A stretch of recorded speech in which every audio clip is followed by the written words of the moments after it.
Hello dear friend, let's discuss all formula of chapter 2 that is electrostatic potential and capacitance। तो यहाँ पर सबसे पहले जो फॉर्मूला होगा वो पोटेंशियल डिफरेंस का है। पोटेंशियल डिफरेंस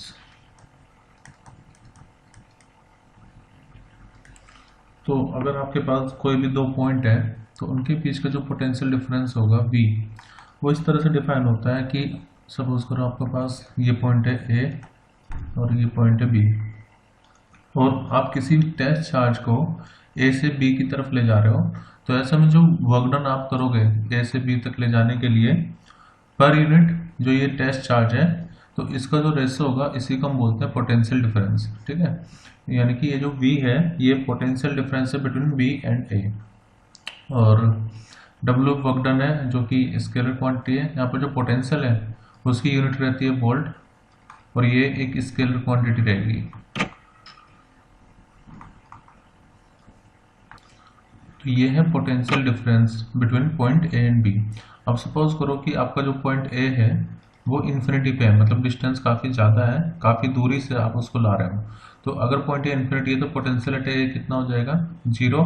तो ऐसे में जो पोटेंशियल डिफरेंस ना बोल करके हम सिर्फ उसको पोटेंशियल बोलेंगे, पोटेंशियल एट पॉइंट B अगर एक पॉइंट इन्फिनिटी पर है तो ऐसे में जो पोटेंशियल होगा वो हो जाएगा W अपॉन में Q, यानी कि इलेक्ट्रिक पोटेंशियल होगा वर्क डन अपॉन में चार्ज। ये पोटेंशियल डिफरेंस था बिटवीन टू पॉइंट और ये सिर्फ पोटेंशियल है। जब हम पोटेंशियल की बात करते हैं तो हमारा जो चार्ज होता है वो एज्यूम करते हैं वो इन्फिनिटी से ला रहा है, तो वहां पर इन्फिनिटी पर जो पोटेंशियल होगा वो 0 रहेगा। अब electric potential due two point charge, तो सपोज करो आपके पास कोई चार्ज है Q और इस चार्ज से किसी P पॉइंट पर जो कि यहाँ से चार्ज रखा हुआ है P पॉइंट तक का डिस्टेंस है R, तो ऐसे में जो पोटेंशियल का फॉर्मूला होगा वो रहेगा K Q अपॉन में R। यहाँ पर K क्या है तो K को आप 1/4 pi epsilon not Q upon R, K को हम लिख सकते हैं 1/4 पाई एप्सिलॉन नॉट। तो ये फॉर्मूला हो गया आपका electric potential due to a point charge. ध्यान दीजिएगा इलेक्ट्रिक फील्ड का सिमिलर फॉर्मूला है लेकिन यहाँ पर अपॉन R स्क्वायर आता है, यानी कि इलेक्ट्रिक फील्ड 1/R स्क्वायर पर डिपेंड करती है, पोटेंशियल 1/R पर डिपेंड करेगा। तो जो इलेक्ट्रिक फील्ड है वो तेजी से डिक्रीज करेगी अगर आप सेपरेशन इंक्रीज कर रहे हो तो। Now electric potential due to electric dipole, हमने लास्ट वीडियो में इलेक्ट्रिक फील्ड की बात करी थी डायपोल की वजह से, वहां पर हमने 2 पॉइंट पर फील्ड निकाली थी। अगर मैं आइडियल डायपोल की बात करूं तो एक्सियल पॉइंट पर जो फील्ड आई थी वो थी 2kp अपॉन में R के क्यूब और इक्वेटोरियल पर जो फील्ड आई थी वो थी kp अपॉन में R के क्यूब, मतलब वहां पर इलेक्ट्रिक फील्ड R के क्यूब पर डिपेंड करता है इनवर्सली। अगर हम पोटेंशियल की बात करें इलेक्ट्रिक डायपोल की तो एक्सियल पॉइंट पर जब आप पोटेंशियल निकालोगे V एट एक्सियल तो ये आता है 1/4 पाई एप्सिलॉन नॉट को मैं अब K लिख रहा हूँ, K इंटू में P अपॉन में R square minus A square.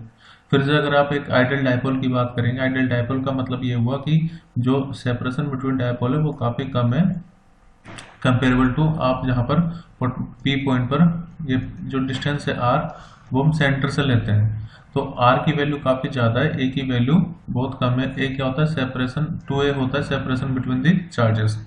तो ऐसे में आइडियल डायपोल के लिए जो फॉर्मूला होगा ये होगा Kp अपॉन में R स्क्वायर। तो ध्यान दीजिएगा इलेक्ट्रिक फील्ड इनवर्सली डिपेंड करती है R के क्यूब पर डायपोल के लिए और पोटेंशियल R के स्क्वायर पर डिपेंड करता है। तो ये तो है, ये जो पोटेंशियल मैंने लिखा ये एक्सियल पॉइंट पर है। अब इक्वेटोरियल पर जो पोटेंशियल होता है, इक्वेटोरियल पर पोटेंशियल होता है 0, क्योंकि पोटेंशियल स्केलर क्वांटिटी है। तो अगर आप इसके सेंटर पे देखोगे, सेंटर पे मतलब इस लाइन के अलॉन्ग कहीं पर भी देख लो तो जितना पोटेंशियल प्लस Q का होगा उतनी पोटेंशियल माइनस Q चार्ज का होगा, तो नेट पोटेंशियल वहां पर 0 आ जाता है। और अगर हम किसी भी जनरल पॉइंट की बात करें, जनरल पॉइंट का जो फॉर्मूला होगा पोटेंशियल का तो वो रहता है 1/4 पाई एप्सिलॉन नॉट को K लिख रहे हैं K P कोस थीटा अपॉन में R स्क्वायर।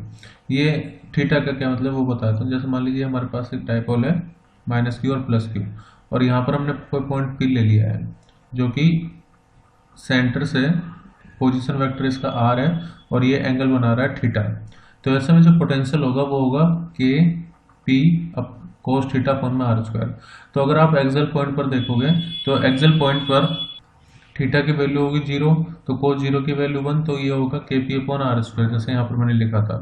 और अगर इक्वेटोरियल पॉइंट पर देखोगे, मतलब एक्सेल पॉइंट पर, तो थीटा की वैल्यू 0 हो जाएगी, और इक्वेटोरियल पॉइंट पर थीटा की वैल्यू 90 डिग्री हो जाती है। तो कोस 90 की वैल्यू कितनी होती है? 0, तो वहाँ पर पोटेंशियल भी कितना आएगा? 0। सो ये फॉर्मूला है electric potential due to electric dipole. ये जनरल पॉइंट का फॉर्मूला होगा K P cos theta upon R square, axial पर K P upon R square, equatorial पर potential 0। No, electric potential due to an point charge. अगर आपके पास बहुत सारे charge हैं, अलग अलग पोजीशन पर रखे हुए हैं, तो किसी एक पर्टिकुलर पॉइंट पर उसका जो फॉर्मूला होगा नेट पोटेंशियल का, वो रहेगा 1/4πε0। जितने भी चार्ज है अपॉन सेपरेशन, उसको हम ऐड करेंगे। सो यहाँ पर आई की वैल्यू जो है वो 1 से n तक चलेगी। इसका सिंपल मीनिंग ये है कि अगर आपको पोटेंशियल निकालना है तो आप पहले चार्ज का पोटेंशियल निकालो, सेकंड का निकालो, थर्ड का निकालो, सबको सम कर दो। ठीक है, तो ये इसका यही मतलब है। तो this is electric potential due to n point charge. अब लेट हमारे पास कोई स्फेरिकल सेल है, तो हम इलेक्ट्रोस्टैटिक पोटेंशियल निकालेंगे due to uniformly charge thin spherical cell.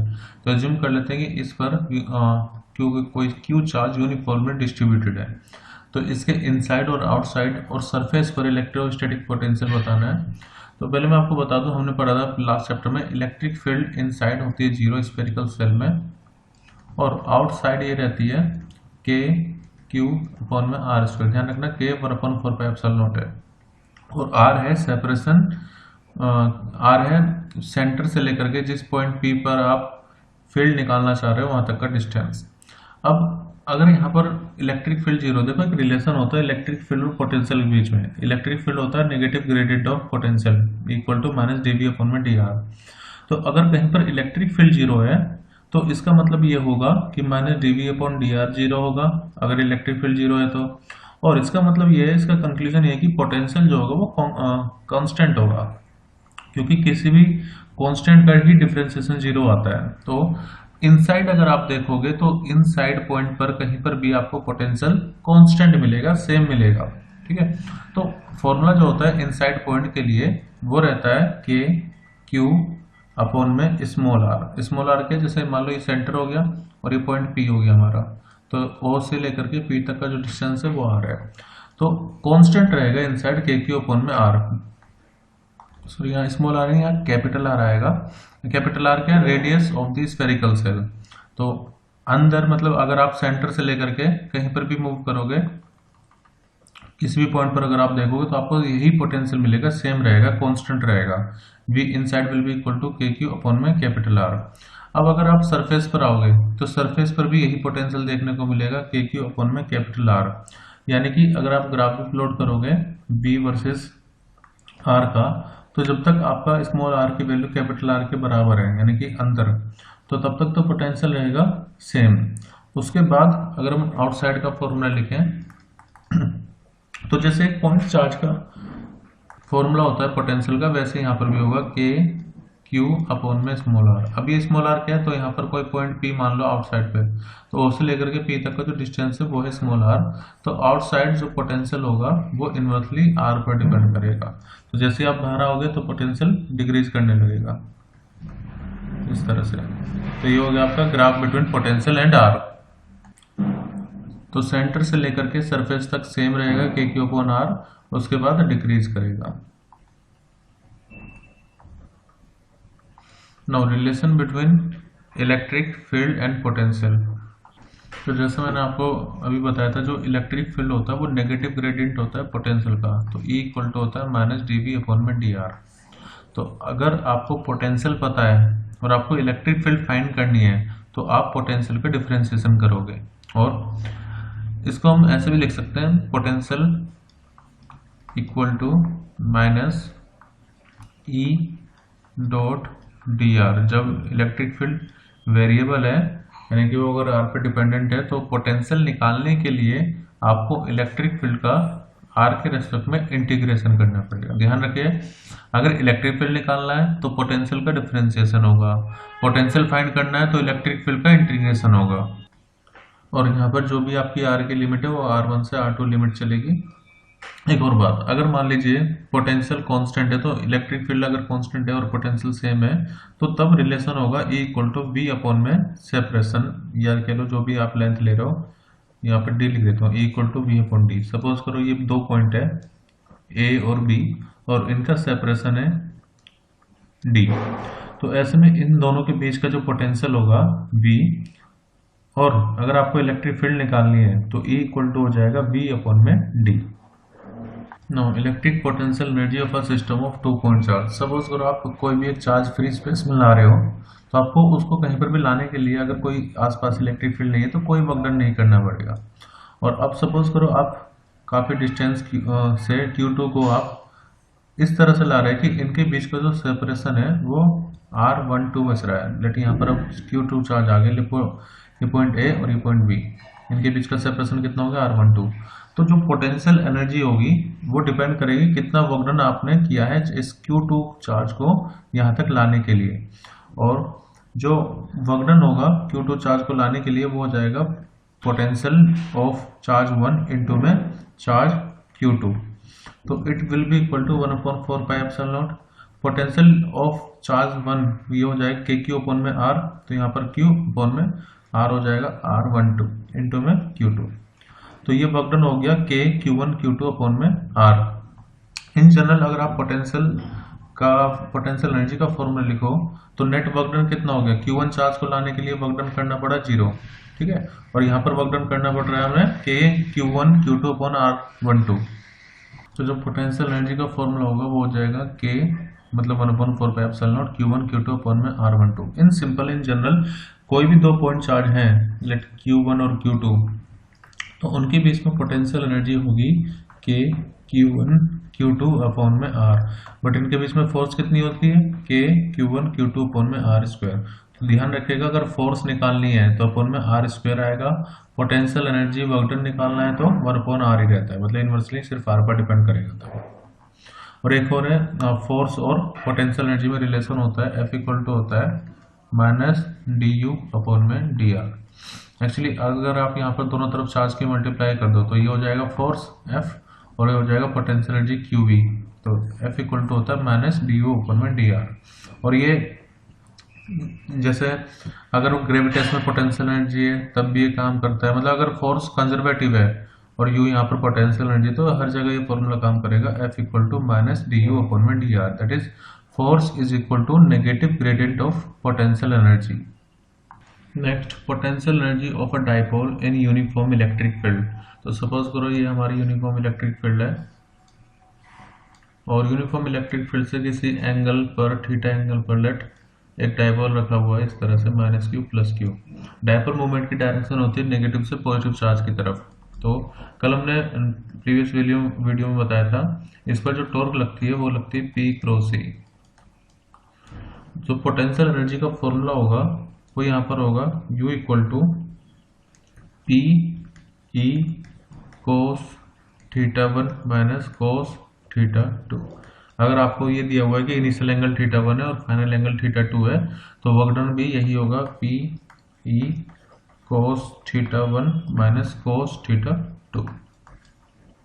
अब सपोज करो इनिशियल एंगल जो है वो 90 डिग्री है, तो cos 90 की वैल्यू होती है 0 और θ 90 से लेट θ2 कोई भी एंगल आ गया θ, मतलब कि पहले जो डाइपोल है वो इस तरह से अलाइंड है। मैं यहाँ पे दिखा देता हूँ, जैसे -Q + Q, ये 90 डिग्री एंगल हो गया और ये इस पर अगर टॉर्क लगी तो रोटेट कर जाएगा, तो लेट फाइनल एंगल जो है वो θ है इलेक्ट्रिक फील्ड से।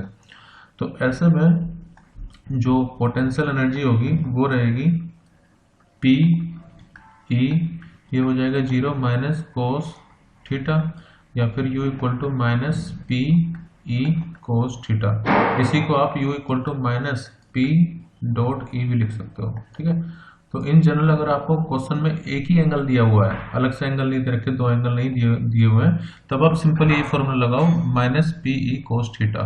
और अगर दोनों एंगल गिवन है तो आप ये फॉर्मूला लगा सकते हो cos θ1 माइनस cos θ2। अब इसके कुछ स्पेशल केस, जैसे अगर मान लीजिए डाइपोल इलेक्ट्रिक फील्ड के पैरेलल है तो एंगल होगा 0 डिग्री और ये होगा स्टेबल इक्विलिब्रियम। तो यहाँ पर थीटा हो गया 0 डिग्री, cos 0 डिग्री की वैल्यू होती है 1। तो ऐसे में जो पोटेंशियल एनर्जी आएगी वो रहेगी -PE और अगर आप देखो ये मिनिमम पोटेंशियल एनर्जी होगी, मिनिमम पोटेंशियल एनर्जी। तो ध्यान रखना पैरेलल यानी कि थीटा 0 डिग्री स्टेबल इक्विलिब्रियम होगा और मिनिमम पोटेंशियल एनर्जी होगी। इसमें कल मैंने आपको टॉर्क भी बताया था, टॉर्क इक्वल टू पी। इसमें जो टॉर्क लगेगी वो मैक्सिमम लगेगी पी, सॉरी टॉर्क जो लगेगी इसमें 0 है तो 0 लगेगी, क्योंकि वहां पर आता है टॉर्क का फॉर्मूला होता है पी ई साइन थीटा। तो ऐसे में टॉर्क 0 लगेगी तो वो वहीं पर रहेगा, रोटेट नहीं करेगा, इसलिए स्टेबल है। सेकंड, अगर थीटा मान लीजिए थीटा इक्वल टू 90 डिग्री पर जो पोटेंशियल एनर्जी होगी cos 90 की वैल्यू 0 होती है, तो ये हो जाएगा पोटेंशियल एनर्जी इसकी 0। और ऐसे में जो टॉर्क लगेगी वो मैक्सिमम लगेगी इस पर पी ई। अब अगर थीटा 180 डिग्री है तो cos 180 की वैल्यू होती है -1, तो माइनस माइनस प्लस हो जाएगा, तो पोटेंशियल एनर्जी आएगी पी ई। ठीक है, और ये एंटी पैरेलल हो गया, थीटा मतलब 180 डिग्री का मतलब ये हो गया डाइपोल प्लस क्यू चार्ज इस तरफ रखा है, माइनस क्यू चार्ज इस तरफ रखा है। तो अब इलेक्ट्रिक डाइपोल मूवमेंट की डायरेक्शन इस तरफ हो गई, इलेक्ट्रिक फील्ड हमारी राइट साइड है, तो ये एंटी पैरेलल का केस है। एंटी पैरेलल केस में जो पोटेंशियल एनर्जी होगी वो मैक्सिमम होगी कितनी, पीई।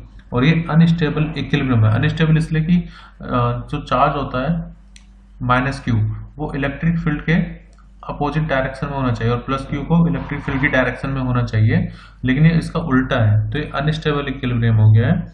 पोटेंशियल एनर्जी मैक्सिमम होगी प्लस पीई। और ऐसे में जो टॉर्क लगेगा वो 0 ही रहेगा, क्योंकि साइन 180 की वैल्यू होती है 0। तो ये स्पेशल केस जरूर ध्यान रखना, स्टेबल से अनस्टेबल और minimum maximum potential energy. Now, electrical capacitance of a conductor. देखो, कैपेसिटेंस का मतलब होता है कि कोई कंडक्टर कितना चार्ज को स्टोर कर सकता है। So it is ability to hold the electric charge. अब अगर मान लीजिए चार्ज आप किसी कंडक्टर को दे रहे हो तो उसका उतना ही ज़्यादा पोटेंशियल इंक्रीज हो जाएगा। तो Q is directly proportional to V, और प्रोपोर्शनल का साइन हटा करके ये होता है Q इक्वल टू CV। तो यहाँ पर Q क्या है, charge, V is the potential, और C क्या होगा, C हो गया चार्ज पर यूनिट पोटेंशियल। तो फॉर्मूला होता है Q इक्वल टू CV, या कैप्शंस होगा चार्ज पर यूनिट पोटेंशियल। तो C यहाँ पर कैपेसिटेंस है, और इसकी जो यूनिट होगी कैपेसिटेंस की ये रहती है फेराड। इसके अलावा चार्ज की यूनिट कोलाम और पोटेंशियल की वोल्ट। तो कोलाम पर वोल्ट कह लो या फेराड कह लो, दोनों ऐसा यूनिट होगी कैपेसिटेंस की। अब लेट हमारे पास कोई आइसोलेटेड स्फीयर है, कैपेसिटर आइसोलेटेड टाइप, इसका जो रेडियस है वो है r। तो इसका जो पोटेंशियल होगा सरफेस पर वो रहेगा 1/4πε0 Q अपॉन में r। और हमें पता है हमें इसका कैपेसिटेंस निकालना, तो हमें क्या चाहिए होगा, हमें चाहिए होगा Q अपॉन V का रेशो। तो Q को यहीं पर रखो, V को इस तरफ लाओ, और बाकी सब टर्म जो है वो इस तरफ आएंगे। तो ये फॉर्मूला बन जाए 4πε0 इंटू में r, यानी कि स्फेरिकल कैपेसिटर अगर कोई है आइसोलेटेड तो उसके लिए फॉर्मूला होगा 4πε0 r। सो इट मीन्स जितना ज़्यादा रेडियस उतना ज़्यादा उसका कैपेसिटेंस। और अगर हम अर्थ को एज्यूम करें, जो हमारी अर्थ है वो एक स्फेरिकल टाइप कंडक्टर को हम अगर उसको मान लीजिए स्फेरिकल मान रहे हैं, तो उसका जो कैपेसिटेंस आता है ये आता है 711 माइक्रोफेराड। मतलब काफ़ी बड़ी अर्थ का जो कैपेसिटेंस है वो भी काफ़ी कम है, 711 माइक्रोफेराड रहता है अर्थ के लिए। तो फेराड अपने आप में एक बहुत बड़ी यूनिट है। तो ज़्यादातर आप देखोगे तो जो कैपेसिटेंस आते हैं वो माइक्रोफेराड या नैनोफेराड, पिकोफेराड के रेंज में कैपेसिटेंस मिलते हैं मार्केट में। No, parallel plate capacitor. Suppose करो हमारे पास दो पैरेलल प्लेट है और एक पे चार्ज है प्लस और एक पे चार्ज है माइनस क्यू, इस पे प्लस क्यू, और लेट इनके बीच का जो सेपरेशन है वो है d, और इनका जो सरफेस एरिया है प्लेट का वो है a। तो ऐसे में इनका जो कैपेसिटेंस होगा उसका फॉर्मूला होगा C equal to ε0 A upon में d, यानी कि कैपेसिटेंस एरिया पर डायरेक्टली डिपेंड करेगा और इन्वर्सली डिपेंड करेगा d पर। इसके अलावा ये वैक्यूम की परमिटिविटी है, ये एप्सिलॉन पे भी डिपेंड करेगा। मतलब अगर आप इनके बीच का जो स्पेस है उसको अगर आप चेंज करोगे किसी दूसरे मीडियम से तब भी कैपेसिटेंस चेंज हो जाएगा।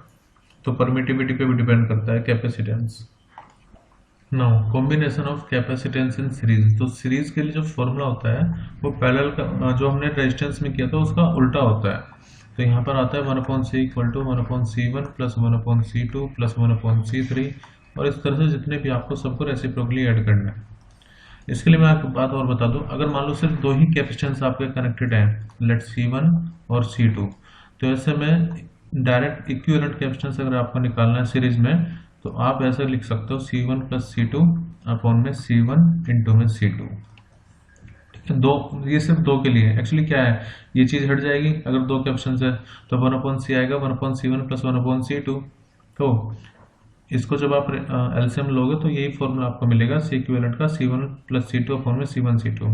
और अगर सपोज करो दोनों ही कैपेसिटेंस अगर इक्वल हैं, जो सीरीज में कनेक्टेड है C और ये भी C, तो ऐसे में जो C इक्विवेलेंट आएगा, आप देखो दोनों C प्लस C हो जाएगा 2C, और यहाँ पर 2C, और यहाँ पर हो जाएगा C का स्क्वायर। तो C से C काट दो, तो ऐसे में C इक्विवेलेंट कितना आ जाएगा, यहाँ पर मल्टीप्लाई आएगा ऊपर C1 C2 अपॉन में C1 प्लस C2 रहेगा, ये डॉट आएगा क्योंकि जब आप एलसीएम लोगे तो यहाँ पर मल्टीप्लाई होगा और ये जाकर के ऐड हो जाएंगे, तो C1 डॉट C2 अपॉन में C1 प्लस C2 रहेगा। और अगर आप मान लीजिए दोनों कैपेसिटेंस इक्वल है, तो ऐसे में ये हो जाएगा C स्क्वायर और ये हो जाएगा 2C, C से C कैंसिल, तो C/2। यानी कि जैसे मान लो अगर आपके पास 4 और 4 माइक्रोफैराड के कनेक्टेड हो गए दो कैपेसिटर, तो जो उनका इक्विवेलेंट आएगा वो 2 ही आएगा, मतलब 4 का आधा कर दो। ये शॉर्ट के लिए अगर आपको पास दो डाइपोल इक्वल हैं तो इक्विवेलेंट आएगा किसी एक का आधा। नाउ कैपेसिटेंस इन पैरेलल, तो पैरेलल कॉम्बिनेशन में सिंपल है, C इक्विवेलेंट आपको जितने भी कैपेसिटेंस है उनको डायरेक्टली ऐड करना है। एक और खास बात, अगर हम पैरेलल की बात करें तो पैरेलल कॉम्बिनेशन में जो वोल्टेज होगी यानी कि जो पोटेंशियल होगा सभी कैपेसिटेंस के अक्रॉस वो रहेगा same.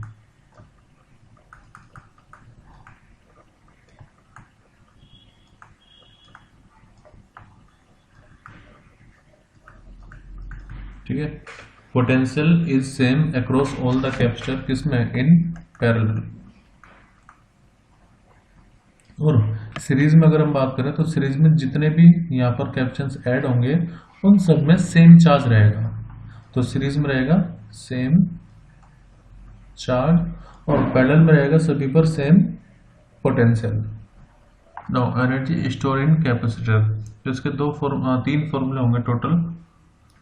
U equal to half CV square, एक फॉर्मूला होगा U equal to 1/2 Q square upon में C, और एक फॉर्मूला है इसका 1/2 इंटू QV। मतलब कोई एक फॉर्मूला अगर आप ड्राइव कर लो, बाकी में आप Q और C को इंटरचेंज करते रहो तो आपको तीनों फॉर्मूले मिल जाएंगे, half CV square, half Q square upon C या फिर हाफ QV।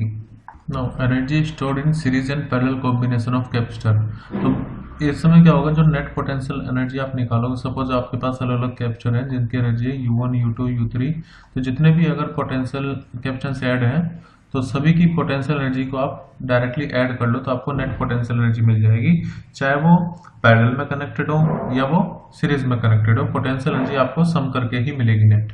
तो हम कह सकते हैं total energy is additive in both series and parallel combination of capacitor. Energy density of electric field, energy density का मतलब होता है एनर्जी पर यूनिट वॉल्यूम।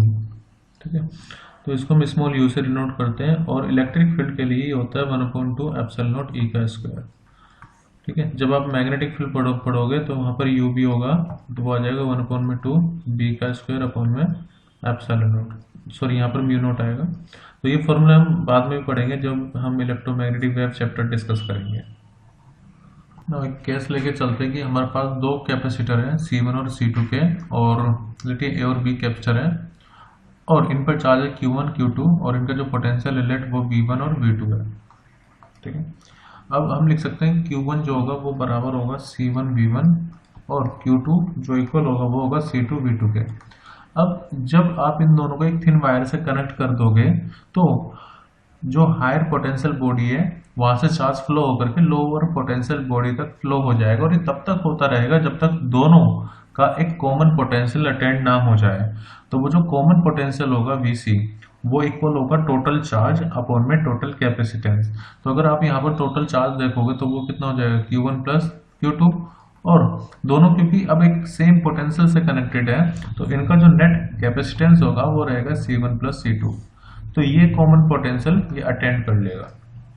इसके अलावा इसको आप ऐसे भी लिख सकते हो, Q1 क्या हो जाएगा C1V1, तो C1V1 प्लस C2V2 अपॉन में C1 प्लस C2। तो ये फॉर्मूला हो गया कॉमन पोटेंशियल का। अब जब चार्ज रीडिस्ट्रीब्यूट हो जाएगा तो इन दोनों पर कुछ चार्ज अलग अलग हो जाएगा। लेट यहाँ पर ये कैप्चर A, ये कैप्चर B, लेट इस पर चार्ज हो गया अब Q1 डैश और इस पर चार्ज हो गया Q2 डैश। तो ये चार्ज जो है वो इस तरह से डिस्ट्रीब्यूट होता है कि वो इसके जो कैप्शंस हैं C1 और C2 उनके रेशियो पर ही डिपेंड करता है, C1 अपॉन C2 पर, क्योंकि जो पोटेंशियल है वो तो कॉमन हो गया। तो Q1 dash upon Q2 dash ये क्या है, new charge after distribution. So it will be equal to Q1 dash upon Q2 dash equal होगा C1 अपॉन में C2 के। तो ये फॉर्मूला यहाँ पर इंपॉर्टेंट है, VC equal to C1V1 plus C2V2 upon में C1 प्लस C2। अब जब आपने दो कैपेसिटर को कनेक्ट किया है थिन वायर से और मैंने आपको बताया कि ये चार्ज तब तक फ्लो होता रहेगा जब तक दोनों सेम पोटेंशियल एक्वायर्ड ना कर ले। तो अब इस प्रोसेस में कुछ एनर्जी लॉस हो जाती है इन फॉर्म ऑफ हीट। तो वो जो लॉस इन एनर्जी है, लॉस इन एनर्जी मतलब you initial minus you final. Initial energy ज़्यादा रही होगी सिस्टम की और बाद में डिक्रीज हुई होगी, तो हम इनिशियल में से फाइनल माइनस अगर करें तो ये फॉर्मूला आता है 1/2 C1 C2 अपॉन में C1 plus C2 in to में V1 माइनस V2 का होल स्क्वायर। इस फॉर्मूले को आप ऐसे ध्यान रख सकते हो, जैसे एनर्जी का फॉर्मूला क्या है, हाफ CV स्क्वायर। तो बस यहाँ पर C इक्विवेलेंट क्या हो जाएगा, C1 C2 upon C1 plus C2 और V कितना हो जाएगा, difference in potential V1 minus V2 का whole square. Now electric field between capacitor plate, हमें पता है एक पे चार्ज अगर मान लीजिए प्लस है और एक पर माइनस है, sigma is the charge density. तो ऐसे में जो इनके बीच में आप इलेक्ट्रिक फील्ड फाइंड करोगे वो आएगा सिग्मा अपॉन में एप्सिलॉन नॉट। सिग्मा है सरफेस चार्ज डेंसिटी और जो एप्सिलॉन नॉट है ये है permittivity of free space. Now capacitance of a parallel plate capacitor with a dielectric slab. Actually जो हमने फॉर्मूला करा था, अगर कोई दो पैरेलल प्लेट है तो इसके लिए कैपेसिटेंस का फॉर्मूला था C equal to epsilon naught A upon में D। तो अगर हमें कैपेसिटेंस को इंक्रीज करना है या तो हमें एरिया बढ़ाना होगा या सेपरेशन बिटवीन जो प्लेट है वो कम करना होगा। अब दोनों केस में अगर आप एरिया बहुत ज़्यादा बढ़ा रहे हो तो ये कैपेसिटर बहुत बड़ा हो जाएगा, हैवी हो जाएगा मटेरियल। और अगर आप सेपरेशन बहुत ही कम कर रहे हो तो एक पे प्लस चार्ज है और एक पे माइनस चार्ज, तो दोनों में अट्रैक्शन होगा तो कोलैप्स हो जाएगा। तो हम एरिया और डी को चेंज करके कैपेसिटेंस को बहुत ज़्यादा लिमिट से ज़्यादा इंक्रीज नहीं कर सकते, तो इसलिए हम यहाँ पर परमिटिविटी चेंज करेंगे, यानी कि हम इन पैरेलल प्लेट के बीच में कोई डाइलेक्ट्रिक स्लैब इंसर्ट करेंगे और फिर देखेंगे कैपेसिटेंस कितना इंक्रीज होता है। तो लेट हमने जो डाइलेक्ट्रिक स्लैब डाली है उसकी थिकनेस है T और सेपरेशन बिटवीन चार्ज है, सेपरेशन बिटवीन यहाँ पर जो प्लेट है वो D है और K है डाइलेक्ट्रिक कांस्टेंट।